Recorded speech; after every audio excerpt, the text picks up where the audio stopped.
Kapag dumating yung araw na nagmahal ka ng iba, sana wag na kitang makita.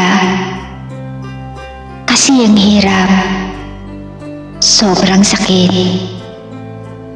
Masakit kasi na yung taong minahal mo ng sobra ay makikita mong may mahal ng iba. Yung mga pangarap niyo at mga pangako niya sa iyo ay tinupad na niya sa iba. At yung dating care at sweet talks, naging cold na parang hindi ka nakilala. Ang sakit. Ang sakit kasi may bago ka na. Samantalang ako, andito nagluluksa pa. At higit sa lahat, ang sakit kasi ikaw nakamove on ka na. Samantalang ako ay halos mawalan na ng pag-asa.